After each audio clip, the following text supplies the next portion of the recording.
Hello everyone, welcome to my channel Biology Basics. Here I'm with new video, and today's video from the chapter Heredity and Evolution of class 10th NCERT. Okay, this is chapter number from your NCERT book, and इस video में हम discuss करेंगे इस chapter की important terms, Mendel experiment, sex determination and आपका evolution. Okay, so start करते हैं heredity से. Heredity the transmission of characters और traits from the parents to their offspring. इसमें क्या हो रहा है, ट्रांसमिशन हो रहा है करेक्टर्स का पेरेंट्स से ऑफस्प्रिंग में. अब ये करेक्टर्स, इनको हम ट्रेड्स भी बोलते हैं. ठीक है, ये क्या होते हैं, रिकॉग्नाइजेबल फीचर होते हैं किसी भी ह्यूमन बीइंग के, लाइक हाइट, स्किन टोन, ठीक है, shape of hair, colour of eye and shape of nose. तो ये क्या होते हैं, करेक्टर्स होते हैं जिनको हम ट्रेड्स भी बोलते हैं. ठीक है, ये ट्रांसमिट होते हैं पेरेंट्स से ऑफस्प्रिंग में. नेक्स्ट है variation. Variation the differences in the characters और traits among the individual of species is called variation. जब क्या होगा, इन ट्रेड्स और करेक्टर्स में डिफरेंस आएगा किसी भी इंडिविजुअल के, तो उसको क्या बोलते हैं, हम वेरिएशन बोलते हैं. ओके, वेरिएशन का एग्जाम्पल है, आपने देखा होगा मोस्ट ऑफ पीपल में जो होता है ईयर लोब, तो क्या होता है, वो फ्री होता है, एंड कुछ में क्या होता है, वो अटैच होता है. आप अपना भी चेक कर सकते हो. अब वेरिएशन क्यों आती है, बिकॉज ऑफ डीएनए. अब डीएनए क्या है, डिऑक्सीराइबो न्यूक्लिक एसिड. डीएनए कहाँ प्रेजेंट होता है, this is your cell. Cell के अंदर क्या होगा, न्यूक्लियस होगा, और न्यूक्लियस के अंदर क्या होता है, आपका डीएनए प्रेजेंट होता है. ओके, अब सिग्निफिकेंस क्या है वेरिएशन का. Variation to the species increase the chances of survival in changing environment. इससे जो स्पीसीज है उसके चांसेस बढ़ जाते हैं सर्वाइवल के. नेक्स्ट, ये इंपॉर्टेंट है एवोल्यूशन के लिए. ओके, नेक्स्ट आपका chromosome. Chromosome is a thread like structure in the nucleus of cell formed of DNA which carries the gene. ठीक है, ये थ्रेड लाइक स्ट्रक्चर होती हैं और ये डीएनए के ऊपर डीएनए के पास प्रेजेंट होती हैं. ठीक है, अगर हम स्ट्रक्चर देखें क्रोमोसोम की इस तरह से, ठीक है, दिस इज योर सेंट्रोमियर, और यहाँ पे जो होते हैं वो आपके टेलोमर्स होते हैं, टेलोमियर्स. ओके,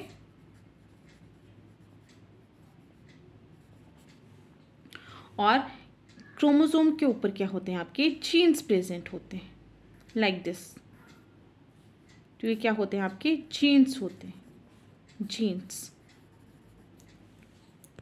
अब जीन्स क्या होते हैं, जो यूनिट होते हैं डीएनए के. ओके, अब अगर हम क्रोमोसोम की बात करें तो जितने भी ऑर्गेनिज्म होते हैं उनके पास different number of chromosome presents होते हैं. फॉर एग्जांपल अगर ह्यूमन के देखते हैं तो ह्यूमन के पास जो है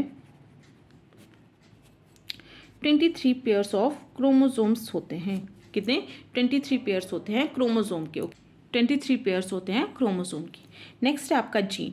जो जीन प्रेजेंट होते हैं क्रोमोसोम के ऊपर, तो उनको क्या बोलते हैं हम, the unit of DNA on chromosome that control the specific characters. ये यूनिट होते हैं डीएनए के, और क्या करते हैं, कंट्रोल करते हैं स्पेसिफिक करेक्टर या फिर ट्रेड को किसी भी ऑर्गेनिज्म के. ठीक है, और क्या बोल सकते हैं, ये यूनिट होते हैं हेरिडिटी के, जो ट्रांसमिट होते हैं one generation to the next generation. Okay, अब जीन्स क्या होते हैं, जीन भी दो तरह के होते हैं, dominant gene and recessive gene. ठीक है, डोमिनेंट जीन जो होंगे जो स्ट्रांगली एक्सप्रेस कर सकते हैं खुद को even in the presence of alternative gene. ठीक है, and recessive gene, gene those effects are reduce in the presence of dominant gene, जिनका जो इफेक्ट होता है वो रिड्यूस हो जाता है इन the presence of dominant gene और एनी अदर अल्टरनेटिव जीन. ठीक है, उनको हम रिसेसिव जीन बोलते हैं. नेक्स्ट है आपका एलील्स. एलील्स जो होते हैं वो डिफरेंट फॉर्म होती हैं जीन की. फॉर एग्जाम्पल टी, जो कैपिटल टी है that is the allele of tallness, and small T is the allele of डॉफनेस. Okay, next है आपका genotype. Genotype is the description of gene present in an organism. ये क्या होते हैं, genes present जो organism में होते हैं उनको हम क्या बोलते हैं, जीनोटाइप बोलते हैं, लाइक दिस. ओके, नेक्स्ट है आपका फिनोटाइप. फिनोटाइप क्या होता है, द करेक्टर्स और traits which are visible in an organism. जो करेक्टर्स और ट्रेट्स विजिबल होते हैं ऑर्गेनिज्म में उनको हम फिनोटाइप बोलते हैं, like tall and dwarfness. Okay, किसी भी ऑर्गेनिज्म की, तो वो क्या होगा, फिनोटाइप होगा. नेक्स्ट है आपका F1 generation. F1 generation when the two parents cross to produce progeny. ठीक है, जब दो पेरेंट्स में क्रॉस होगा, मेल एंड फीमेल में, या फिर कोई भी पेरेंट्स ले लो आप, प्योर टॉल या फिर प्योर डॉफ, तो उसमें क्या होगा, क्रॉस होगा, तो जो प्रोजेनी बनेगी उसको क्या बोलेंगे हम, F1 जनरेशन बोलेंगे। ठीक है, F2 generation when the first generation progeny cross among themselves and produce second generation. जब क्या होगा, जो फर्स्ट जनरेशन की प्रोजेनी बनेगी उसी में क्रॉस होगा तो क्या बनेगी, सेकंड जनरेशन बनेगी। ठीक है, अब ग्रीगर मेंडल की बात करें तो वो फर्स्ट साइंटिस्ट थे जिन्होंने क्या किया था, सिस्टमेटिक स्टडी की थी हेरिडिटी और इनहेरिटेंस जिसको बोलते हैं। ठीक है, और इन्हें फादर ऑफ जेनेटिक्स भी बोला जाता है। ओके, नेक्स्ट है आपका जेनेटिक्स। जेनेटिक्स क्या है, स्टडी ऑफ जीन्स और जेनेटिक वेरिएशन एंड हेरिडिटी, तो उसको क्या बोलते हैं, हम जेनेटिक्स बोलते हैं। अब ग्रीगर मेंडल ने एक्सपेरिमेंट किया था पी प्लांट पे। अब इन्होंने पी प्लांट क्यों चूज़ किया था, because it's easy to grow, ये ग्रो करने में ईजी है, एंड इसका लाइफ स्पैन जो है वो शॉर्ट है अदर प्लांट से। ओके, इसके पास क्या होते हैं, 7 पेयर ऑफ कॉन्ट्रास्टिंग करेक्टर्स होते हैं। ओके, अब कौन कौन से करेक्टर्स होते हैं वो देख लेते हैं। Stem height, flower colour, flower position, pod shape, pod colour, seed shape, seed colour. ठीक है, तो ये 7 तरह के करेक्टर्स प्रेजेंट हैं। ठीक है, तो these are the dominant and these are the recessive. आप यहाँ से चाहें तो स्क्रीनशॉट भी ले सकते हैं अपनी इजी अंडरस्टैंडिंग के लिए। एंड अगर आपने मेरी अदर वीडियोस नहीं देखी तो उनका लिंक आपको डिस्क्रिप्शन में मिल जाएगा, आप वहाँ से चेक कर सकते हैं। ओके, एंड आप कमेंट भी कीजिए अगर आपको कोई नए टॉपिक पे वीडियो चाहिए तो आप कर सकते हैं। ओके, नेक्स्ट आपका Mendel experiment. Mendel experiment, Mendel ने क्रॉस किया था monohybrid cross and dihybrid cross. तो मोनोहाइब्रिड क्रॉस उसने किया था, तो cross between P plant with 1 pair of contrasting character. सिर्फ एक पेयर लिया था पी प्लांट का और उसमें क्रॉस किया था, एंड उसकी रेशियो क्या आई थी, 3:1। डाईहाइब्रिड क्रॉस में क्या किया था उसने, the cross between the P plant with 2 pair of contrasting characters, जिसमें उसने 2 पेयर लिए थे कॉन्ट्रास्टिंग करेक्टर्स के, और उसकी रेशियो क्या आई थी, 9:3:3:1। Okay, and these ratios are very important for your competitive exams and boards. Okay, Mendel laws कौन से थे, law of inheritance, law of segregation and law of independent assortment. Sex determination. Sex determination क्या है, the process by which the gender of offspring is determined. एक तरह की process है जिसमें जो ऑफस्प्रिंग का जेंडर है उसको डिटरमाइन कर सकते हैं। ठीक है, इसके लिए 2 फैक्टर रिस्पॉन्सिबल होते हैं, इन्वायरमेंटल एंड जेनेटिक। इन्वायरमेंटल में क्या होता है, in animals the temperature at which fertilize eggs are kept decide gender.